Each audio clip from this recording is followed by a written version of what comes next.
Good, Frank. Good to see you this week. Yes, it is. How are we doing? I'm doing well. How you doing, man? Oh, I'm doing great. Yeah. Yep. Another good week. Yeah, it really was. Karen, she was in Tahoe. Nice. Yeah, that's not why it was great. Some time to yourself. Actually, yeah. Get to hang out. Yeah, she has this impression when she leaves me, I fall apart. And what's funny, there's some truth to it. You can't fend for yourself. Yeah, there's some truth to it, but I don't let on that's happening. She's like, how's it going? I'm like, oh, it's going great. And she comes back, she goes, there's nothing in the refrigerator. I'm like, well, I'm really efficient. I ate everything. I'm very efficient. I haven't eaten like 2 days prior to her coming back. I ran out of food. Like, I'll survive on nuts. I ran out. Grain. There's nothing in the fridge. There's nothing in the fridge, so I get creative, you know? Oh, that's and awesome. it's funny because I'm like, oh, it was fine. I just cleaned it out for you so when you came home. Yeah, taking care of things it for was you. cleaned out like organically because there's nothing left. Organically. I like that. Oh, well, that's awesome. Did she have a good time? She did. It was very peaceful up there. The weather Good. was cool. Yeah. Yeah, I think the mornings were like in the 40s and some days got up to about 70. But Oh, yeah, that's awesome. Yeah, Tahoe is interesting. 'Cause I've been there like in June and it could be freezing. Then you get there in July and it's like in the 80s. Oh, okay. Like a week later, it's just bam. Something Yeah. hits, so. All different. I Yeah. mean, well, Arizona, we've got some swings like that, but nothing like the degrees you're talking about. No, yeah. Because, it gets, and then obviously in the winter it gets very cold. Yeah. Yeah. Jeez. Good place to go skiing. Well, I'm glad she's back. Yep. And so are you in your fridge. Yeah. That's awesome. I'm alive. So, who we diving into this week, Frank? Yeah. Well, actually, Dr. Joseph Murphy. Hell yeah. Yeah. So I was excited for this one. Yeah, this is an exciting one. He's, again, as we go through perspective shift, we're introducing all these different people, all walks of life, talking about the same thing. A couple of weeks ago, we did Neville Goddard, and Dr. Joseph Murray and Neville Goddard were taught by Abdullah, the rabbi, who we mentioned before. And one day we'll do something on him, drum up some information. But he obviously taught them how to approach life from looking at the Bible, utilizing the Bible from a different vantage point of looking at it from more of a psychological rather than historical. And They both, when you listen to both Neville and Joseph Murphy, as we're going to give you, I think we got 4 clips today. Yeah, right? we've got a bunch. Bunch of clips He's got today. some good ones. You're going to see similarities, but the way they approach it, and that's the way life's supposed to be. You know, everyone, we don't need to mimic other people. We're just approaching it differently. And as we open up to everything and attach to nothing, we ourselves as individually can start approaching things differently. But yet you see the similarity, the connection in everything. And that's where you gain the wisdom or the understanding that there is this structure out there. There are these laws out there. There are these principles out there. If you follow them, they'll lead you into creating the world into what you want. But the way it comes is the surprise. And that's how you look at it. But and I love the way you describe that because that's true. When I first started, getting into these, concepts such as consciousness, I started to see it everywhere. And I realized, holy shit, we're all talking about consciousness, just, in our own different way. Yeah. Whether that's, new age type of people or, Dr. Joseph Murphy, who was born in, 1898? 1898. So obviously these principles came way before any human, obviously. They were here before the first human wrote about them in some hieroglyphic type of carvings or something like that, how far back in history we want to go. So these principles are lay out throughout the universe. And so we use these principles, these laws, and understand the principles. And there are formulas to these. And when they're used correctly, we get what we want. When they're used incorrectly, we get what we don't want. We still get something. Yeah, well, and that's it. And what Frank's talking about right here, Dr. Joseph Murphy, I mean, it's called a couple different things, but essentially the law of belief. Where is your subconscious? As above, so below. What you truly believe, you will begin to experience and you will see. And that's what's at the crux of Dr. Joseph Murphy, Neville Goddard, everyone we talked about, yeah. And that's one of the clips he gets into this, and that's what I explain. A lot of times I have conversations with people about stuff. And you talking about at work? Yeah, or just in work general? or clients of mine. Yeah, just different one. Like they're trying to get to an understanding of this stuff, and it depends how far down the rabbit hole you want to go, but you don't really need to. But there's an understanding that is first and foremost. And one of the clips, I think the first clip we're going to do, show and listen to is Dr. Joseph Murphy explains this. And it's something that I had to come to understand years ago. And when I did, it made life easier that we have a consciousness of how we want things. So they'll have certain religions that be like, all right, in this religion, you ought not to do this. It's against the religion. But say it came down to an illness or a disease, and it's laid out, okay, I believe I can be healed. But then if an impulse came to go to the doctors, but it's like, oh, it's against my doctrine, I can't go to the doctors, you're going to fall into a deeper illness. The reason being is we cannot fool our inner beliefs. We can overcome them as we deal with them. But so if I go to a doctor and I get healed, that is the prayer in which I got healed on. I utilize the doctor. The doctor may have been a permission slip, but so is meditation, and so is the sugar pill. But that being said, there's nothing wrong with the doctor or the medicine. But as we go forth and we want to go to higher levels, we have to stop dropping certain things that we have to do to get to a place. But if in the moment where we are, when we need it, use it. So essentially what you're saying is whatever you hold as a deep core belief is how you're going to experience it. Yeah, honor it. And then from there... So if you believe, like, okay, I know I need to go see a doctor, because of this or whatever, even though, let's say, your religion says not to. The subconscious belief is you knowing that you need to go see a doctor. So to not do something like that, we also call this the path of least resistance. You're faking yourself out. Yeah, and that's so even beyond religion. Now you got a lot of people in this field. Even in some of the people that we introduce, will say, "Well, just go meditate, or just go do this, or just go do that." Well, for the people that are meditating, they're already there. They broke through the barrier. Maybe through it, they actually broke their belief. But it could be somewhat, I don't know, maybe dangerous to inform somebody of that.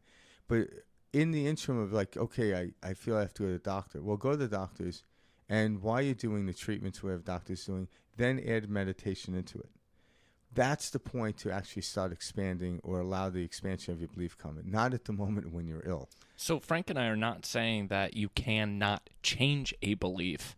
We're saying you must be aware of your beliefs. Yeah, and all beliefs are valid. Absolutely. If you're feeling a certain way. Yeah, because there's a lot of people in the New Age world was saying you should not do that. You should just have to breathe oxygen and meditate and do this.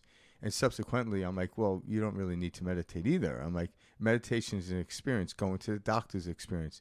Taking a pill's experience. When we come up to the problem is when we keep needing it, not addressing the issue to why we need it. So again, if I meditate now for an experience, not to get through the day. There was a point where I was meditating to get through the day, then I had to say to myself, what the hell, what's going on in my day that I have to rush home to meditate? Mm-hmm. Like that becomes problematic. So, and what it was is because I learned to meditate through all the day. I learned to let go of things, not get, so in the morning when I meditated, I felt really good, and then I got to work. I'm like, shit. But I had enough fuel in me to get to the day, breaking through. But by the end of the day, I was tired. I'm like, okay, I'll be right there. And I go in my room and meditate, and I come out. I'm better. Mm-hmm. And then all of a sudden, people around me are like, this guy's a freaking lunatic. He disappears. Right? He comes back. It's like, what the hell is wrong? I just needed to turn the damn brain off. Yeah. And then I asked myself, what was I doing during the period after my first meditation and between my last meditation day? What was I doing that was exhausting me? Thinking. Yeah. I was thinking a certain way. I was holding on to a certain belief that was no longer in conjunction with what I wanted to believe. So then I slowly let it go, slowly developed it. And that's why, my day becomes my meditation. It becomes my practice. My life is my practice. There isn't something outside of me. So it's like some people are like, yeah, I got this practice. I go to the gym. I do yoga, do this stuff. And then I work. I'm like, yoga, Your religion, your meditation, and work should be the same. Just different ways of expressing it. That's what I believe. That's what I come to do. But know this, it took me a while to get to that understanding. So to say that you should understand that now is misleading in a great way. So these practices, these type of concepts, you listen to them, try not to be misled by them. Where you are is perfectly and exactly where you're supposed to be, but there's always more expansion. But to think you're supposed to be somewhere else that you're not, that is the false representation that a lot of people put onto other people. And I want to tell you, you're exactly where you're supposed to be, listening to Perspective Shift. There you go. Yeah. Let's dive into this first clip. All right. There is one thing you cannot have, and that is something for nothing. As a professor said recently, there is no such thing as a free lunch. Some time ago, I was in a store, and they offered a package of blades free if you took 2 tubes of shaving cream. Well, of course, they can't give blades free, as you know. That's included in the overall price. At least it's included in the overall cost of running business, or in the customer's charge. Nothing is free. You must give your attention, devotion, and loyalty to some subject, and then you will get a response, of course. Come to the waters and drink. Yea, he that hath no money, let him come. Buy wine and milk without money, without price. But the price is recognition. The price is belief, conviction. There's always a price to be paid. Nothing at all is free. As salvation, people say, is free. No, it isn't. By grace are ye saved through faith, Paul says. And grace simply means that the love, the light, and the glory of the infinite responds to any man when he calls upon it. Call upon me, I will answer you. I will be with you in trouble. I will set you on high, because you have known my name. So grace simply means the response of a supreme intelligence to your conscious thinking and acting. It's available to all men. It's not vouchsafed to certain people because of religious affiliation or creed or dogma. The nature of infinite intelligence is responsiveness, a response to all men. When you try to learn to walk, or when you learn to swim or to dance, you repeated a thought pattern, act again and again, and now you say it's second nature. Second nature is the response of your subconscious mind to your conscious thinking and acting. Just like you drive an automobile, at first you no longer, at least now, you no longer, touch the car with intensity or grip the wheel with intensity. Not at all. You touch it lightly. And actually it's your subconscious mind driving the car. It's effortless effort, in other words. It's effort without tension or stress. You paid the price, didn't you, in attention, devotion, and loyalty to a principle, and stick-to-itiveness, determination. Now you're able to drive the car, or ride the bicycle, or swim, or play music blindfolded. You repeated a thought pattern again and again with your fingers, and now you play automatically. It's your subconscious playing. So we pay the price for everything. Yeah. I love that. So, and that's the thing is, like, there is a price for everything, but a lot of times the price for everything has a negative connotation on it. So the way he explains it is a positive connotation, because if I pay attention, my attention is the price in which I seek and what I want to see. So if I pay attention to my imagination, through that, things will come. Mm-hmm. But often people they often think about the currency of money, and then how do I get the money? So that's the levels of conditioning. Yeah, exactly. So when you start broadening your understanding of this concept of paying, yes. Because if I sit still in a room and don't create any imagination, just stare at the wall, manifestation will be just what I'm staring at. Yeah. But when I go and take the time and pay attention to my imagination beyond the point at which I'm in, all of a sudden that paying it forward, if you will start to produce situations, circumstances. In some cases, money will come to me and Others it's just circumstance, situation will come for me to what we here in the worldly, earthly plane thinks is earning the money. Well, just like going to a gym, like Frank goes to the gym each morning. I do not go to the gym. But just like going to the gym, Frank is paying a price each day. He's working out, whether that's a arm day, leg day, whatever, whatever you're working on, etc., you're paying that price. It's a consistent pattern. And what Dr. Joseph Murphy was saying is, with a consistent thought pattern, we are paying the price to achieve what we want. Yeah. So it's through our consistent mind pattern. It's the neural network that we have created and that we consistently and habitually use is then when we get to experience what we're looking for. So it's, even though out here right now we're not seeing what we want or what we'd like to see, it's through the consistent thought pattern of us not giving up that we are paying that price to achieve or to experience that in which we set out for. Yeah.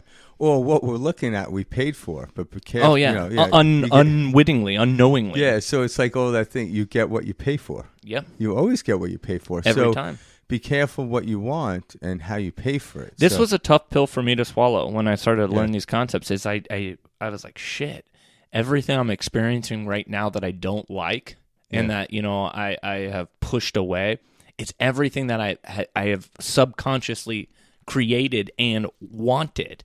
Otherwise, I wouldn't be experiencing this. And so it took a lot of mental effort to peel back these layers and begin to habitually think about and focus on those in which those things in which I wanted to experience or wanted to see. Yeah.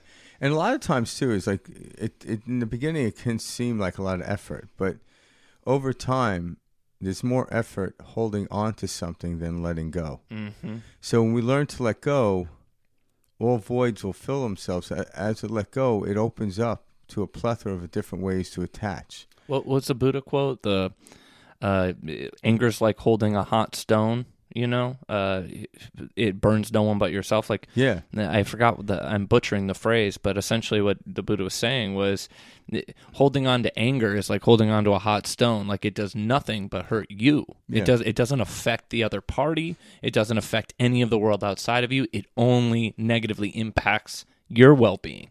So, I mean, I do not even give a second to anger or to envy or to jealous, any of these types of things. As soon as I feel them come up, I recognize it and I go, I'm not going to hold on to that because I understand what this process is. There's no point in holding on to any of those types of feelings because they do not further you, they do not benefit you. Or actually holding on to anything. Yeah, good point. So it's kind of like we've talked about this in past podcasts about the monkey bar theory. I love this. And in order to advance, because we look at what is the feeling of success, and that's getting into the stream of life and allowing yourself to flow, and then seeing everything coming at you. So if you're on a monkey bar and you're actually moving along the monkey bar, in order to move along, I have to be constantly grabbing onto a new bar, which then allows me to let go of another bar effortlessly. But then the one I grabbed onto, I must let go just as much, just as easily as I go. And that momentum across the monkey bars is the success, not the individual bars that you grabbed. And how quickly you travel those bars is you paying the price. Yeah. At first, it's going to be slower as you're getting your bearings, you're figuring it out. And then faster each day. And then you're flying across these damn monkey bars. Yeah. But you've paid the price. You've got that thought pattern now. You understand how this works. It's the exact same way. Yeah, so the act of letting go and moving allows us to move forward. But if I was focused on holding on, I'm now have to look back at the hand behind me, which will create what we call, in a relative term, stagnation. And then I'm going to lose my grip and fall. But the faster I move through the bars, my forearms become less tired. Well, and so I used to do this all the time. I used to look back at the bar behind me. And what I mean by that is something would happen during a day. Maybe it's, I got... it was a situation like I got in an argument with somebody or something came up at work and I would ruminate and think about this problem over and over in my head as if doing that was going to change anything.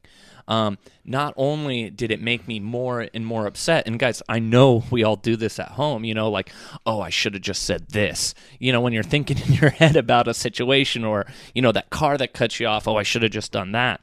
When we have all our energy focused on that, we're missing out on all these opportunities to move forward or move outside or to repair or fix or whatever what had happened.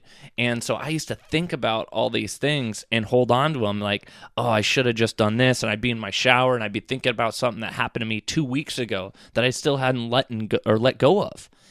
And I would be like, what the hell am I doing? You know? And so let go. Absolutely let go.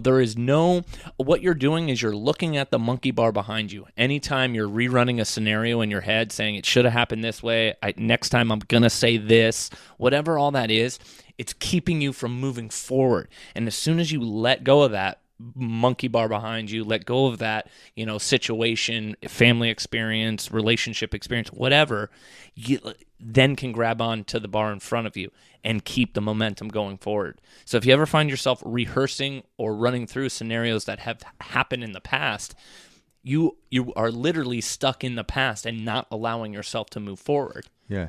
And how do we let go? Because people are like, how do you do that? You simply grab onto something else. So I love that. If I go into if I look at the world I'm living in, right, the actual, what we call the reality world, I had to imagine that at some level. Whether the imagination was pushed upon me, which a lot of times it is, and it's a horror show. In order to let go, I must go into my imagination to see something else. In other words, when you're on the monkey bars, you must look at the bar you want to grab, not the bar that you're holding. You'll trip every time. So in order to let go, you don't focus on letting go. You focus on grabbing and grabbing and grabbing and grabbing. Now you see the momentum. So what I do is I constantly, even if I'm having a great day, every day I go to bed, I still create a new imagination for tomorrow because I don't want to relive today again and again, especially if Karen yelled at me. Well, another example of this, too, that I started to learn, and this is more on Karen doesn't yell at me unless I deserve it. Unless I deserve it. Yeah. You sound like a battered husband. Yeah. Unless I deserve it. No, that's hilarious. These same concepts that we're talking about right here, I began to apply in the business sense. And what I mean about that is I realized that I was like, so we're taught, and this is like, I'm saying here, Western, cultures, that like, oh, you got to save money, right, in order to grow your wealth. But as soon as you start talking to wealthy people, they're not saving money. They are investing money. In fact, they look at money so differently. It's not about, hey, how many pennies can I pinch off of this, or where can I save my most money? It's a total different way of thinking. It's a focused on earning rather than saving. Just like Frank said, it's a focus on grabbing that bar in front of you. They're focused on earning more, not saving more. Saving more is a sense of lack. Earning more is a sense of empowerment, creation, etc., moving that goal forward. And so that's what we mean when we say grab that next bar. Focus on what you want to accomplish, not what you need to get rid of or stop doing. Yeah. You know what I mean? Well, that was a big thing for me as like a business owner. Yeah, if you keep saving and I was just so worried about pinching pennies. Yeah, you'll be down to the idea. Lack. Yeah, lack. Yeah, exactly. And then, because now it's like a lot of people talk about the minimalist movement.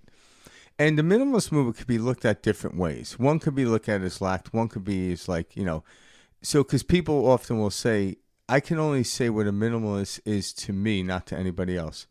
So if I had 5 cars, people are like, you're obviously not a minimalist. I'm like, no, I enjoy all 5 of my cars, if I have those, Same with the house. It's how you live your life.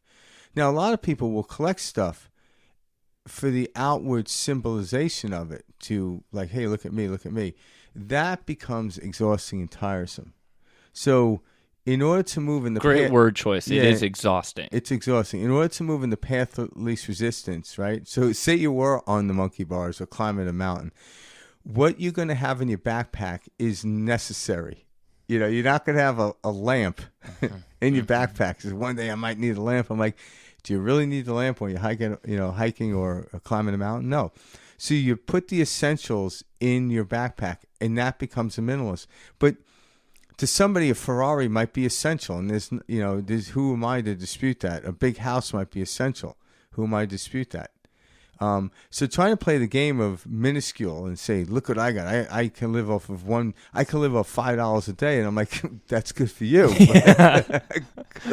good luck. Yeah, it's not. Not enjoyable. That's not the goal. Yeah.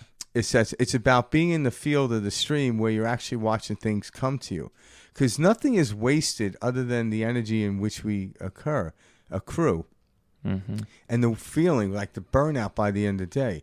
Everything else is always folded back into the very universe that we're in. You can't waste water. You can displace it. Mm-hmm. Because water will never disappear off this planet in a sense. It will just evaporate and end up somewhere else that you don't need it. So it's about how do I position myself and align myself with this amazing force of energy that was already here way before I was born. And when I align myself, the creation of the world comes through me.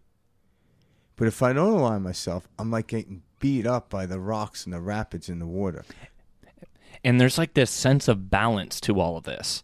And what I mean by this sense of balance is it was hard for me to understand, like, I'm going to go back to the money concept again, the concept of earning rather than saving, because how I was raised and grew up was very much so like a conditioned idea of you need to save, money doesn't grow on trees, it's a hard world out there. These type of concepts that I allowed to, myself to buy into ultimately kept me in this little box. And it wasn't until I realized, oh my God, my whole life I've been either worried about money, thinking money was hard to make, thinking I had to save every money or every dollar, thinking that money was very finite and that it was, it was not infinite, like it actually is. We're taught as a society that there's little pieces of pie and that the majority of all these top 1% people who own, pharmaceutical, oil companies, electric companies they've got it all. And there's no way for us to, get a share of that. And that's not true. This is an infinite pie. There's never-ending slices. Well, everyone has their own pie. Yes. The way I start looking at the world now is we're all on, and you don't have to look at it this way, we're all on one continuous episode of Punk'd.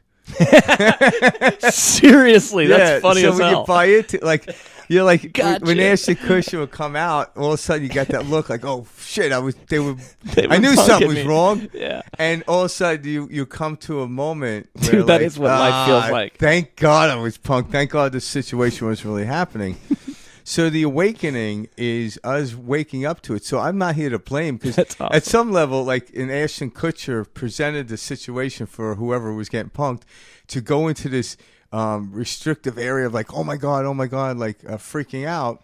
But then when he relinquished them, let them off the hook, it was like, oh my God, it was worth it. So a lot of times the things I was sold on, whether it was through my teachers and my parents and my culture, they were the ultimate Zen teachers for me, because if I didn't learn the act of letting go or grabbing onto something, I would not know why I'm here. So it's part of it. So even when I come to understand now, I have to let go to move on to something else. But I'm not going to demonize it anymore. And all the stuff that I was sold, I don't demonize it because I was punked. That's an awesome way to look at it, Frank, because truly, like, that is a letting go of and seeing the beauty in it all. And it makes me feel lighter. It's funny because like I tell stories about like how I was raised. And if I told them in a certain manner, people are like, damn, you were raised. I'm like, I wasn't raised cruel. It was always this underlining of joking in it, But if you tell it from a different narrative, it's a sad, dark way that Frank Daly grew up. Well, and like, no, it wasn't. It's so awesome. I can make it. Yeah, it's so funny you say that. And think about this at home, guys. We all know people. Think about like that friend maybe who has a lot of money, or comes from a lot of money with their family. They'll always have this crazy story about how rough their life is and how they're treated a certain way. But really, what they're searching for is happiness. And so they're saying the reason I'm unhappy is because of this, and they start reaching. And like Frank just said, we create these weird-ass stories, and we live by them. We create and narrate. We are storytellers. That's what this life is. Yeah. And so we're narrating, and that same narration can be changed at any moment and flip-flopped into how you want to begin to experience life. And then some of us, will say, oh, well, that's not true. That's not the case. That's putting your head in the sand. That's saying some things the other way, when it's not. No. What you're experiencing and calling what is or truth is nothing more than a consistent mental mind pattern. It is a consistent mental habit that you have choose to process that information through.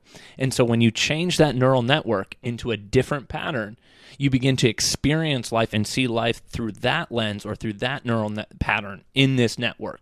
You're no longer seeing it through this fogged up, upset, angry lens. Yeah, once you're willing to change your perspective, everything falls in place, such as your neural pathways. People are like, Mike, you don't have to change. You don't change your neural pathways. They do it on their own. Mm-hmm. We put the juice, the information. Yeah, that's it. It's like if you ever driving a car now, you have your map on. When you make a right-hand turn, the blue line follows. Yeah. We don't have anything to do with the blue line. It's just to let you know. But we're the ones consciously turning. So when I consciously change my perspective to what's in front of me, my neural network changes. Yes. I'm like, I got to change my neural network first in order to change my perspective. I'm like, no, the neural network comes after the perspective shift and the change. And that's what Dr. Joseph Murphy means when nothing is for free. Just like Frank can't not go to the gym and, have muscle mass or, a health or whatever. I'm trying it's to figure paying that the price. How do I sleep on it? We're all looking for this little answer. And it's like, okay, so, you want to do well on that test. Great. Let's read the information applied to that test. You're paying that price. Yeah. This is paying the price to have the experience you want, rather than being stuck sitting there saying, oh, my life is just horrible, there's no way out of this. There really is, and this is what we're talking about. But now tie in the act of paying the price as the experience onto itself. So in our culture, paying the price, like, oh, there's a price to pay. It's like, oh, this humdrum shit, what do I owe you? Mm-hmm. But I'm like, the act of, like, for me, like Mike said, and the act of him doing what he does in business and music, that into itself is the fulfillment. And then there's always a fulfillment, like a farmer has a fulfillment of planting seed. There's always going to be a fruit bearing at the crop season. But the fulfillment, like a farmer doesn't just want to look out their farmhouse window and see corn growing or an apple orchard growing. They want the act of going in, the meditation act, or the focus of actually planting the seed, going through the process. And when you enjoy that, the more you enjoy the process, the better the corn is. So when I do anything, if I'm doing something, especially working with someone, if I'm enjoying the process, the person I'm interacting with or the person I'm servicing is going to enjoy it better. But if I don't like it, this is where people have problems. Like, what the hell's wrong with people? I'm like, well, what was your attitude going in? So that's why it's funny to me when I watch these culinary shows. Oh, yeah. And I'm watching all these. I don't get it. They're in the back yelling at each other. I'm like, I don't care how fancy a restaurant is. If the people are pissed off making my food, I do not want to eat that. Yeah. I want a happy person making my freaking ham sandwich or whatever it is I'm going to eat. This is why food from home always tastes much better. It's made with love. Yeah, it's it's why whoever's making your food, you got to treat them really nice. Truly, Karen, I love you. I love you so much. I was starved without her. Wait, I want to go back to this farm example because there is a lot of power in just this overall analogy. So I once heard that just like a farmer goes out and plants the seed, E-I-E-I-O. E-I-E-I-O. Just like the farmer goes and plants that seed, he does not come back the following day and dig it up and look if that seed has sprouted. He trusts and he knows that seed has sprouted. His payment is faith. Yes, faith. And guys, that's why he planted the seed. This is what Frank and I are talking about.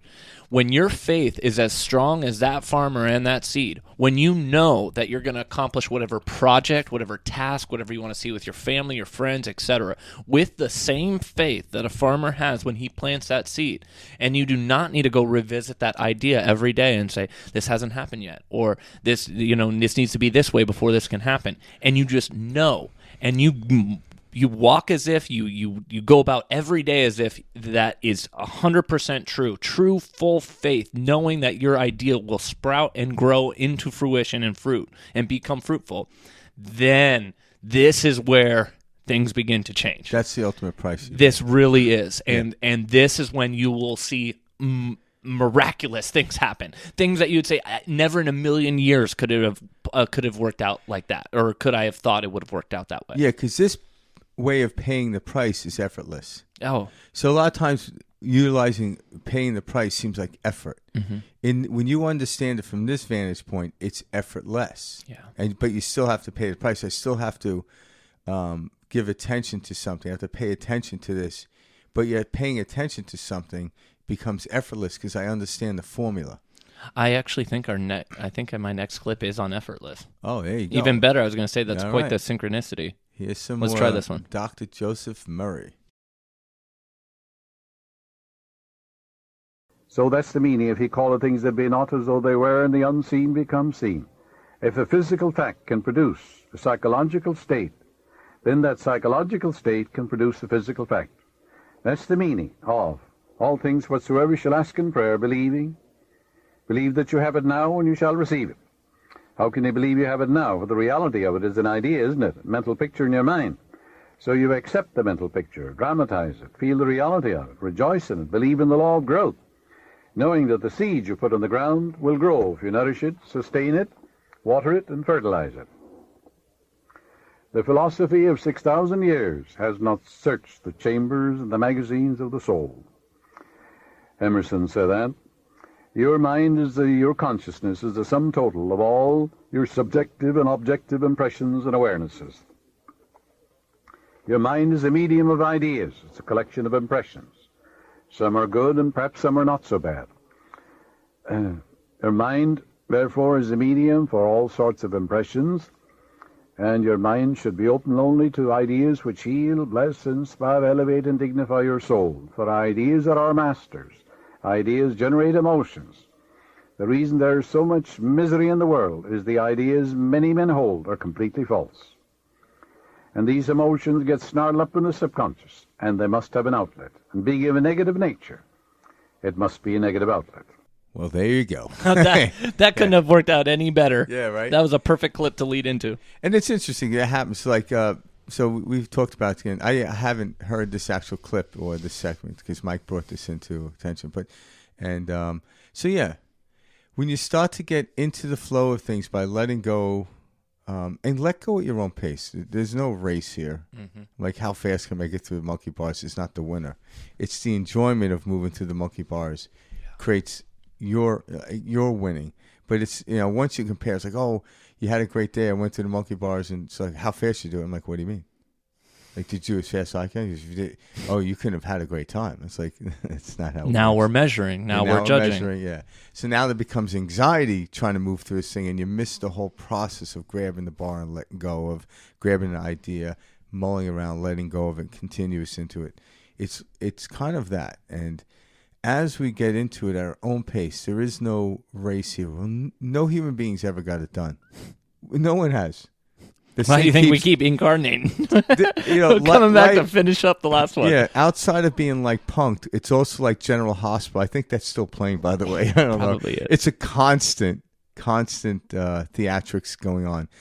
And it's how we act in it, how I use my persona in it, whether I'm having a good time or bad time, and that's perspective. I can choose to get into any situation and choose perspective that's preferential to me because that's my right. And that's my payment. I liked how he talked about in that, those, I forgot what he said, but essentially it was like those who, are upset, that constant, struggle within the mind, etc. That's what you experience. What we're experiencing right now, guys, is just an imbalance in the way that we experience life. And what I mean by that is we're very, very much so a left brain type of culture. We're taught that things must be analytical, they must be measured, they must be planned out, A, B, C, D, and we forget about this whole other side, this spiritual side, this artistic side, this non-linear side of our being. And this is why we're tired. This is why we're exhausted, is we're so out of balance. We're just, it's like, I'm trying to think of an example, but I mean like the wheel's about to fall off. It's not snug there. You know, there's this technique in meditation. It's actually used. I read about this through I can't remember if the United States Air Force or Army or whatever, but they call it Hemisinking. And Hemisinking is getting the left side of the brain, the right side of the brain working in tandem. And it's at that point is when things, it is very easy to co-create or experience that in what you want. And so when we're getting out of balance and we don't recognize it, and things are just constantly falling apart, we don't understand that we're playing a part in that. In fact, we're saying, "Oh, can you believe everything that keeps happening to me?" You know, think about any friend or family member at home that has said that to you. I'm sure people have said that to you recently. You know, of course this would happen to me, or why does this keep happening to me? As if they're not playing an active role in it. They are. And as soon as we can become aware of our active participatory experience, then we begin to change. And there's another way of looking at it, and that was great, the point you just brought up. But think about it this way. So me taking an active role and going to my imagination is me paying, to it. Yeah. But when you're having a miserable time, it's because somebody else is paying. And what I mean is you're leading off of their thoughts, their imagination, their way of doing things. So somebody else is paying the freight, and that's the imbalance of life. It's like always going there, waiting to someone to give you money in order to get the sandwich. You can't independently go by yourself. So that's what's happening. Somebody else is paying our way by telling us how to think. Mm-hmm. But when I choose to think, I'm paying my way, and that's an easier way to go through life. I don't want someone paying my way. I want to pay the price. I don't want to pay the price of somebody else. I love that you said that too, because what's the saying? If you don't know who you are, the world will tell you. Yes. You know, and that's what Frank is saying.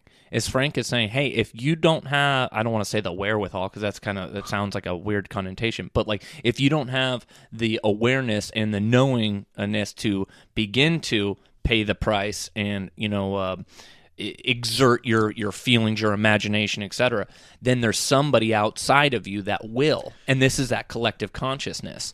And so we buy into certain things because rather than thinking for ourselves or putting our own perspective onto something, we're allowing the world to tell us who we are. Yeah, and no fault onto anyone, because when you're you're a young asleep. child, when you're a child, you were brought up in a household and a culture and whatever that you were told these things, all right? But then when you wake up, it's just letting go of that idea and concept to finally pay it on your own. So, but how does someone know to earn or pay onto something or to accept something unless they were shown it? It's just how long are we going to continue listening? Yes, a child needs his mother to feed them when they're young. But if you haven't been paying attention to how mom fed you or poured the bowl of cereal, you get lost. And one day you come in and just pour your own bowl of cereal, dress yourself. These are all nice. These are all natural byproducts of the human condition. But if we don't start coming up with our own way of, not our own way of looking at something and just adding something, the world, not just you, but the world suffers. The world suffers. So if the Bible's been around as long as 2,000 years, especially in the New Testament, and just say for argument's sake, going like, how many years into the future, over time, say 50 billion people read the Bible, I want to hear 50 billion different viewpoints. I won't be able to suit and have the word tell, but I want different perspectives onto it. I wouldn't knock one because the other one seemed delightful to me. So sometimes like, oh my God, that was brilliant how it was said. The brilliance in it, it was not tethered by anything previous to what you've heard. That was the brilliance. Now attach, open your mind to everything and attach it to nothing is a sacred formula. So I love finding new people talking about. I'm not a huge studier of the Bible myself, but when they use the Bible to point out things and how this to be looked at and how to look at it, try looking at it this way, I'm like, wow, I've never thought of it that way. The brilliance is in somebody else's perspective onto it. Whether I run with it or not is nothing to do with it. Like I get into a lot of these conversations with people who talk about numerology, and I'm like, wow, that's interesting. I never looked at it that way. Doesn't mean I'm going to go off and study numerology because that's not my path. But I don't be like, oh, you're out of your mind, because that's just ridiculous to say. Well, I don't know. I don't want to be. Who am I to say that's wrong? Exactly. Yeah, I might not use that method in the formulation of my life, but that's somebody else's practice. It doesn't mean it's wrong. As soon as we judge something or measure something as, that's wrong, or this is the way, this is the only way, you're not in the where you want to be. Yeah. It's letting go of the judgment. It's letting go of the measuring. But it doesn't mean that way is wrong either. No. Yeah, it's like you take all religions, Catholicism, Judaism, Muslim, Islam. They're not wrong, but they're not the only way. Correct. And in fact, there is no only one way. A lot of times when people find that there's other ways, they start condemning Christianity, they start condemning Judaism, they can start condemning Islam. I'm like, that's not the way either. That's just going backwards and reversing. That's not the way either. Yeah, so there is this homeostasis going on. And, obviously, if I'm going down a road and this thing at this moment in time is relevant to my world, then I'll talk about it. But I don't have to demean something else in order to prop up what I do. If I play guitar, I don't have to knock the drummer. Yeah. That's just ridiculous. But somehow we're, in this day and age, because of social media, we're actually... it's either this or that. Yeah, it's always been this or that, though. But the media actually brought it to a front. But the funny thing is, I challenge people to look deeper into it because less people are choosing this or that. Most people are choosing this and that. I see both sides. I see how this works. I see how it works. But the media, the way they're doing it, again, I look at it, they're just sharpening my instrument. And I like that. They're trying to get me to sway to this. It's this way or that way. I'm like, it's both. But, it's both. It's both heads and tails. But if I actually want to look at the heads, I have control over that. Don't tell me what's better. If like, oh, the heads are better than the tail. Even though I'm looking at the head, I'm like, I'm not going to agree with that because without the tail, there would be no head to look at. Yeah. But don't tell me one's better than the other. They exist simultaneously. But I, in perspective, get to choose which one I look based on my preference. And as that expands, my preferences changes. And when I change my perspective, a new preference comes along with it. All the neural pathways, the cells in my body automatically change. So I go within, into my great imagination. And that's the Christ within us. That's the God within us. And then all these things come out. But somebody else might do it, and their cells and neural pathways will change, but they did it differently. I'm like, and we're going to have a debate over this? Who's better? Your path was better. No, yours was. Yeah, I once had a conversation with someone. They were talking about like the best way to become very wealthy, and I'm like, there is no best way. And like, I'm like, because if I got 6 billionaires to get up on stage and put mics in front of them like a podium, they would eventually start debating. But the funny thing is, they're all billionaires. They all got there differently. There was an essence at the core that if you pay attention, that they all followed, and they truly believed that they can get there. That was everything else sprouted. The seed was planted. I believe this can be true for me. Boom. Farmer planting the seed. Yeah. And then if you truly believe it, you water it. How do you water it? By acting as if it's already happened. And then that's the water. And then the sun and everything else is taken care of. The soil will do everything. You don't have to check on it. Because if you're checking on the seed, digging up to see if it's sprouted, it means you don't really believe. Well, and again, sticking with the farmer thing, this is what we do with our ideas. When we don't really believe, we're worried about like, okay, if I need to accomplish this, I need to do this, this, and that. well, like that's like saying, okay, I need to check the soil to make sure that the soil has this pH and that. And no, the farmer's not running around doing this. The farmer's not checking the air quality to make sure that there's this many molecules and this much, whatever in the air to make sure the growth sprouts, accordingly, or in the best conditions to sprout. All of that is just details. Well, the more anxiety-ridden a society is, the more you have to check the soil and check the air. And that's the collective consciousness we're buying into. Yeah, our anxiety creates the pollution in which we're living in. Yep. The pollution isn't creating anxiety. Our anxiety is, because again, we're the ones projecting it. So then there's two fields. Someone could say, hey, if you change the field and the way you look at it, what happens, the pollution and the way we treat humans will change. But once I change perspective, I start acting more responsible in how we look at it. But you can't set forth just the act. You can't go and plant trees begrudgingly and think the oxygen level is going to rise on the planet.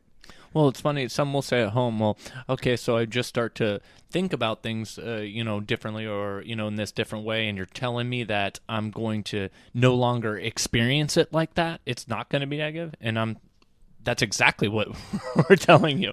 It is the imagination in which you are creating an event and experiencing this anxiety or this pain or this suffering or this constant,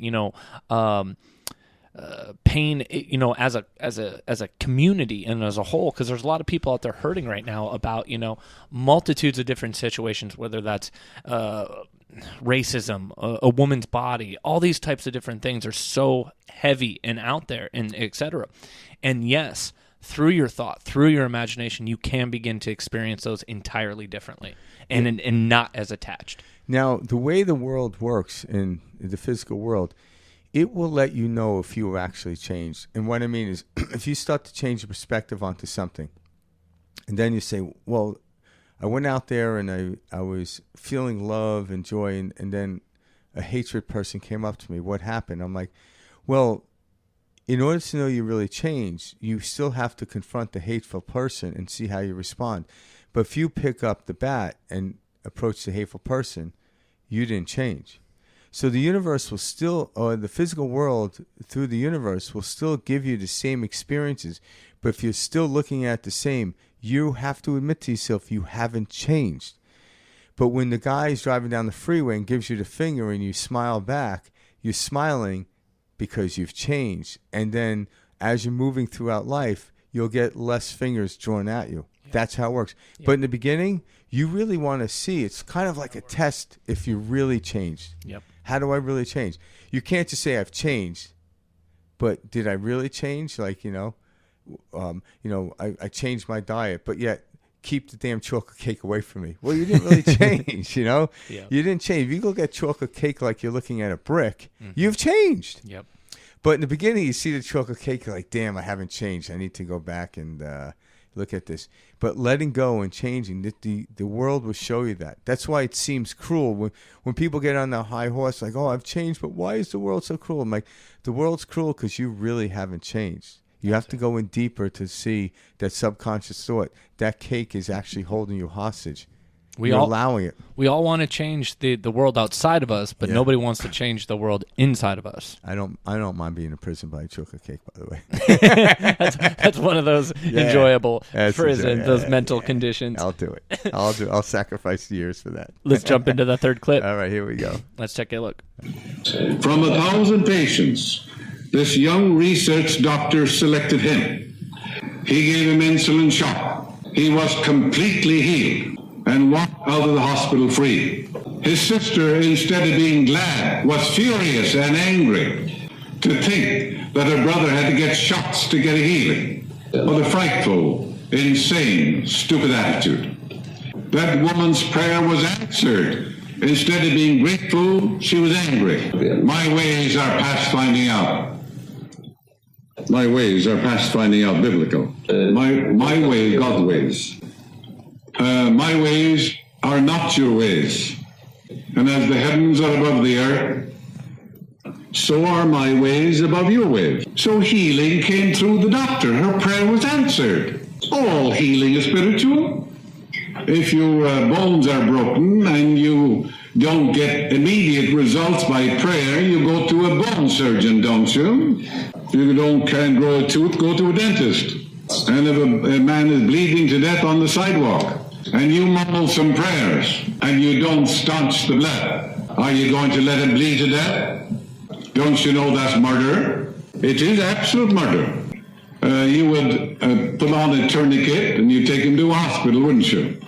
If a child falls into the water or the ocean, and you speak the word and the child is in your arms, if you don't have that kind of faith, the best thing to do is to jump into the river and rescue the child. That's prayer also. Great point. Yeah. I like that point, because a lot of times people, especially in the New Age world, will present that like that we don't have to act. But we do. And guess what? Like, if the child did fall in the water, the prayer is that you have the ability to go in and save the child.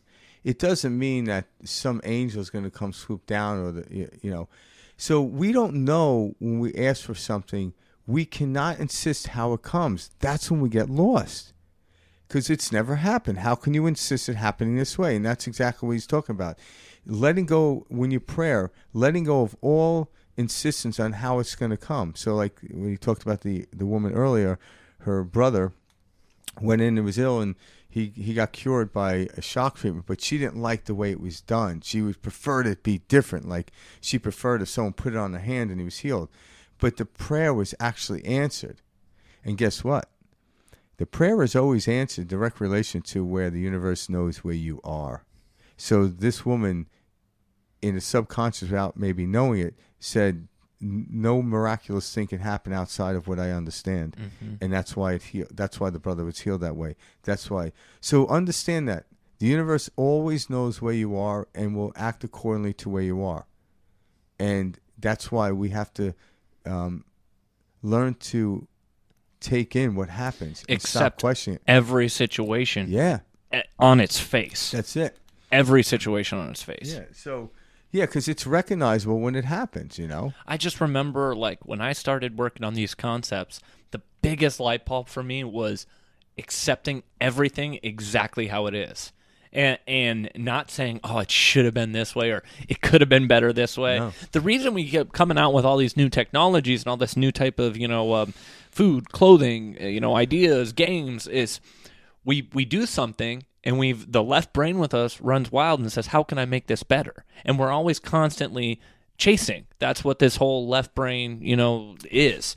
And so we come up with, okay, here's version 1, here's version 2, et cetera. We can always make something better. We're on a new version of a Tesla, because that first model wasn't as good as where we're at today.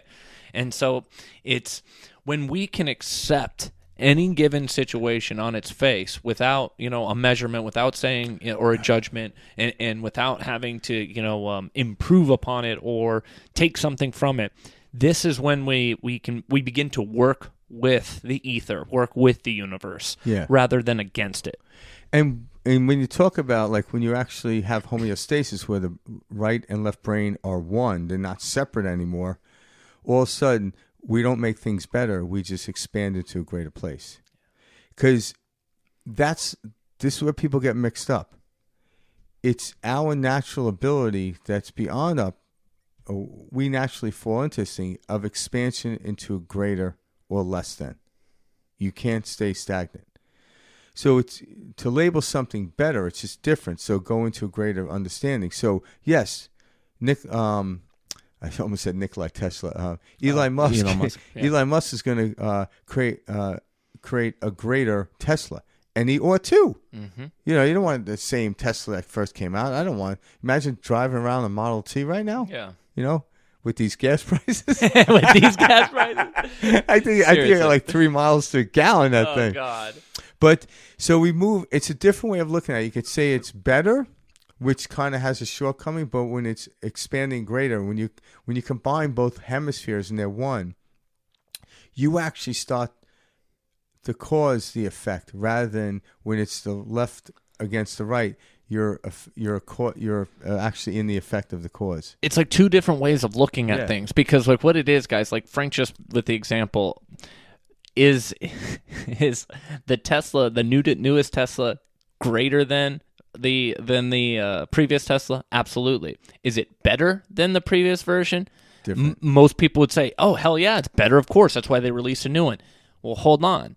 How would we get that new one if we didn't have that first version? We would never be able to improve upon or, create something greater without the existence of the one before. Yeah. So rather than us saying something is better than, like this is just conditioning. This is social media, movies. We've just learned to look at things as this is obsolete, so this is better.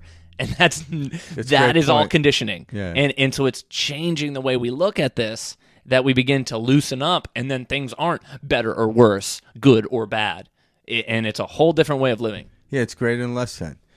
And we start to understand that we always want to expand in the greater field. But we don't knock what we call what now becomes the lesser field. It just is. Mm-hmm. Because again, like Mike brilliantly said, the original Tesla isn't worse than the one now, because the original one is what helped people get to a point where he says some may argue that one's better because without that we wouldn't have the newest. But even if you do that, but there's multitudes of ways of looking at it. There is. It's all mind. But when you go from more greater and less than better or worse, good and evil versus preference, and these are all just cute ways of saying perspective. Yeah.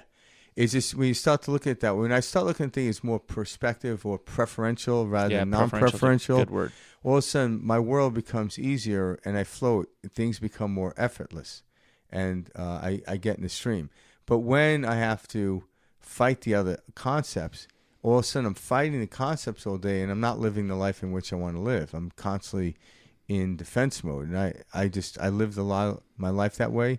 Like every time I did something, I had to defend why I did it, and I know this is better than your way.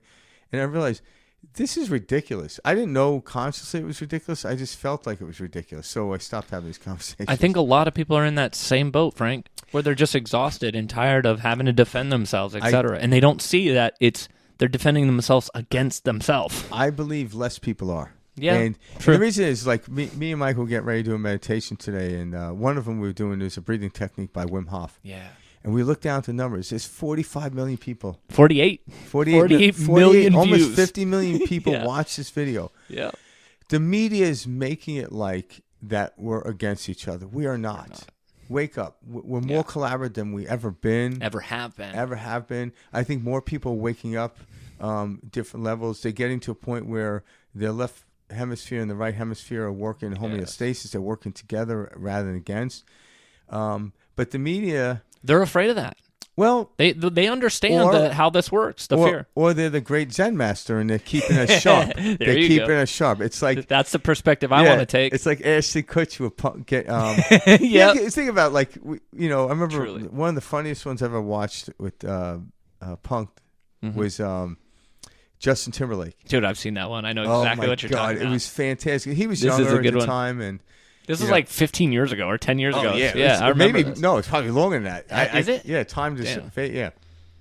And I remember he pulls up to his house. I think the house was in L.A. and all of a sudden it's all FBI everywhere. Hey, what's going on? It's like, and it was funny because this is how he was young, and like you could tell he was just caught off guard. They said he owed $10,000 in back taxes. The house that we were in was probably several $1 million. It was, yeah. And it's like, what? You're taking it, and all of a sudden they're taking everything out of the house. And then, you tell him all the assets, and the house down in Florida taken too. And he goes, "We're taking your dogs." He's like, "Taking my dogs?" Like, he's freaking out. What are you doing? And then he goes to get on his cell phone, and the FBI guy, he's like, "Is that your cell phone?" And Justin's like, "No," as he runs down the driveway. "It's not mine. They can't take it from me." It's not mine. And then it was funny because that was like when Ashton Kutcher finally came out, enough was enough. All of a sudden, Justin Timberlake just had this look on his face. "Can you please go? I have to go." Yeah. But see, the reason that show was good is that those people didn't know. No. Like they really were getting all the people on the show, and that's what made it good. They got caught, it never seemed fake. It never seemed forced. But then, obviously, if you're watching the episode Punked, you know that Justin Timberlake has a great sense of humor. Yeah. Even if, obviously he does. But he wouldn't have never allowed that to be aired. but he Truly. was like, yeah. You're right. But in that moment, he was like, what is going on? Yeah. Right? And that's what people, I'm like, literally, when the world's like crazy, like, you're being punked. You know, just know that someone's jumping out of the bush any moment. And who's that someone jumping out of the bush? That's your higher consciousness. It's going to relieve you and say, gotcha. Gotcha. And it's like, and why did I get it? Because I didn't pay attention to understanding the reality in which I really live in. And now I am. So you can't punk someone twice like the way they punked Justin Timberlake. Now he's like, aha. Yep. And I imagine after that, someone was playing with him. It was real. It's like, okay, where's Justin? Yeah. I mean, where's Kutcher? Kutcher. Yep. And it's like, That's so funny. I wonder what what they never showed on that is like the follow up like conversation, like like how long did it take Justin before he's like, Yeah, before he started being cool. like, all right, that was good, you know, because that was a good one. That was like, There was a few good ones. I think I would have swung at the guy. You know? Yeah, dude. There was some good Justin handled that very well. ones. That was cool. Yeah. Let's jump into the last clip. All right, here you go. The effortless way is the better. If you say, I want a healing, but I can't get it. I try so hard. I force myself to pray. I use all the willpower I have. You must realize that your error lies in your effort.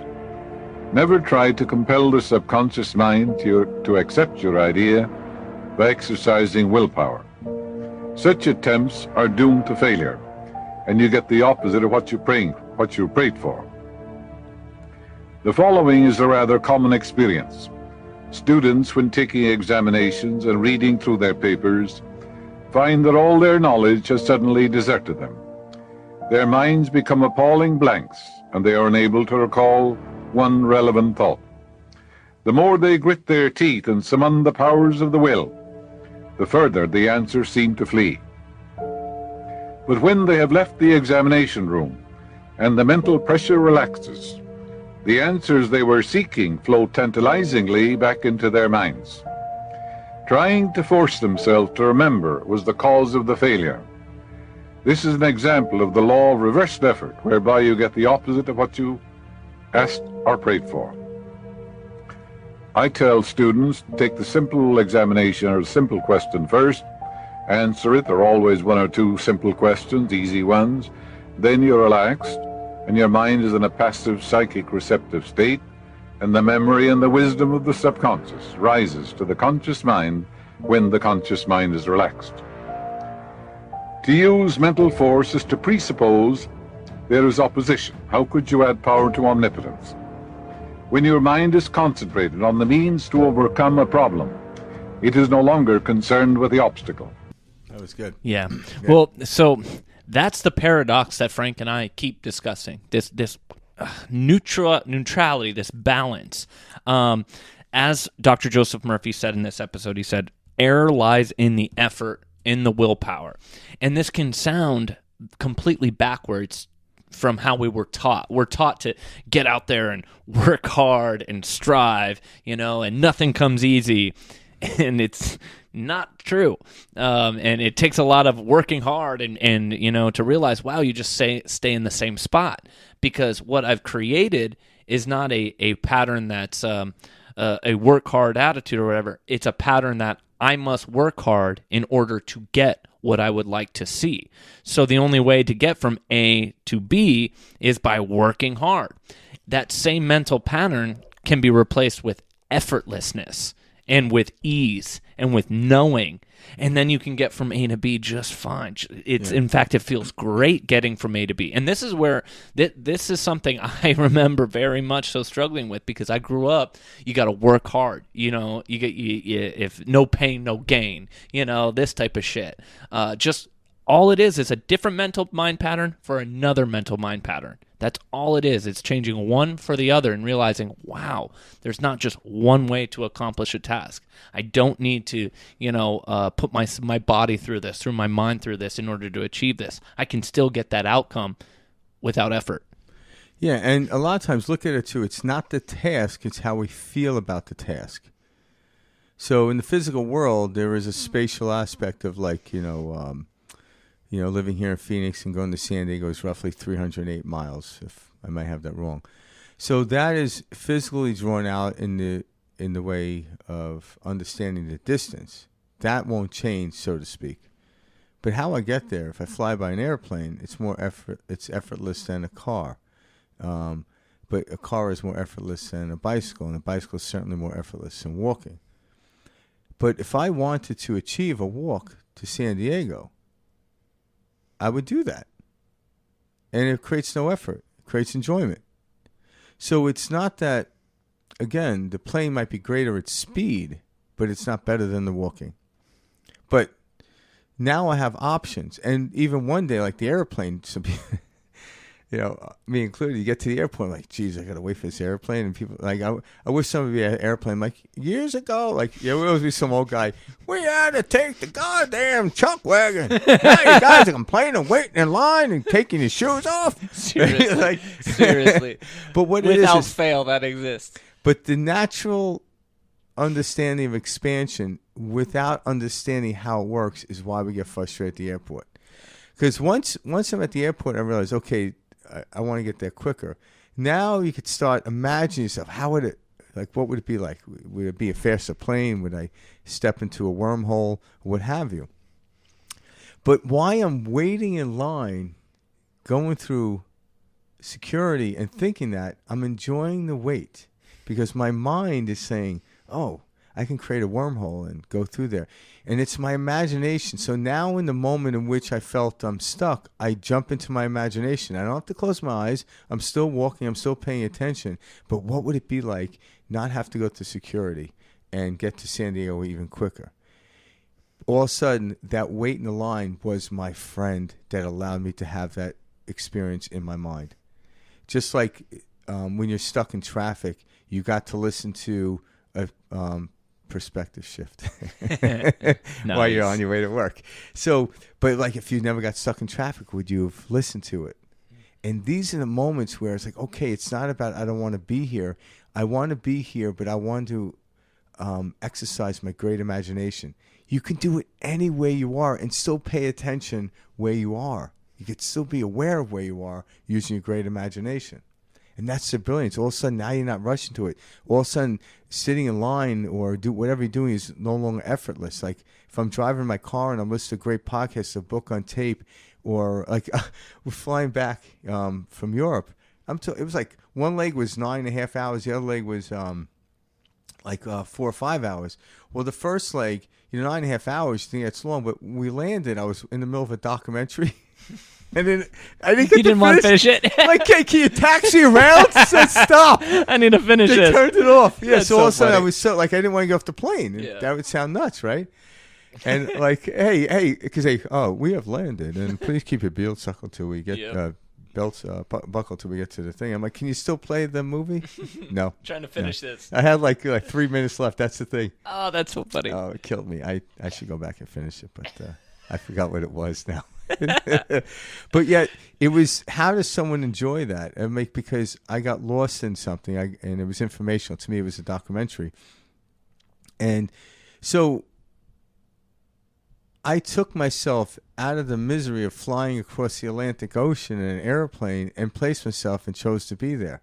But if I kept looking out the window, are we there yet? Are we there yet? Are we there yet? That would have been miserable. I remember, like, with what you're talking about, Frank, when I first started to experience my imagination in the sense of, like, my control, my ability to, create, my ability to change the narrative, change the perspective.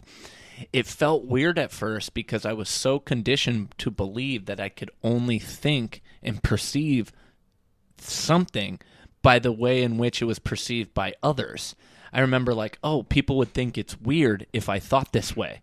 And then I was like, wait, I'm going to live my life by what other people think is weird or what other people think is different or, and I really took a step back and said, I'm not going to live my life based on the way I think the way others perceive, which is not even the truth because they're having these same types of thoughts, feelings, etc., in their own experience. But it was really liberating for me when I realized I don't need to shortchange my imagination to make it okay for others, or what I perceive others would find okay, or perceive as okay, or appropriate, or normal, or not out of the ordinary. Now my imagination is wild as hell, and I love it. Yeah, and Dr. Joseph Murray, and along with Mike and I, what we're actually presenting is to buy your thoughts wholesale. Yeah. Pay for them wholesale. Do not get them from somebody else, because it's like buying a used TV. You don't go to want the source, man. Go to the source, and the source is within. It's your great imagination, and then whatever presents itself, you act as if this is what you wanted, because we don't know. Don't get involved in how things should happen. The way to know, or at least the best way that I have found, is how does it feel? Yeah. Your feeling will present, and how we feel will generate the sickness. If you're feeling like, oh, somebody's going to judge me, does that judged. feel good? No, it doesn't. Guess what? And you'll be judged. Exactly. But if you don't really concern yourself with other people judge, someone may be judging you, but you have no idea because they're not bringing it to your attention. It'd be useless. Yep. So how we feel is a direct correlation to how we experience. How I feel creates physical matter. Yep. Not circumstances or situations. So if we get to choose how we feel about something, even if it was uncomfortable because of previous experience, no big deal. Slightly change your perspective to it. And as you slightly do that, all of a sudden you don't feel as bad as the first time. And then the next time, now I'm rather enjoying it. Now I can let go of it completely. And that's kind of what we're here to convey in perspective shift. Exactly. Yeah. All right, people. Thank you guys for joining us on this week's episode of Dr. Joseph Murphy. He's got a lot of content online, guys. Go take a look at YouTube. I'm trying to think. That's pretty much where I found all this stuff. He's got a bunch of books. He's got books, The Power of the Subconscious Mind. Subconscious Mind. Yep. It's a great book, actually, by the way. My brother just got that book. So read that. And it's great. Yep. So a lot of great content out there, guys. Definitely worth checking out. Like we had mentioned, had the same mentor teacher as Neville Goddard. Yeah. So I know there's a lot of Neville Goddard fans out there. Again, what we're all talking about is all the same type of stuff. It's just our own spin on it. Just different ways of looking at it. That's it. So if you like what you heard, leave a comment below. Frank and I will always get back to you. You can always email us at perspectiveshift2020 at gmail.com. We'll see you guys next week. Peace out.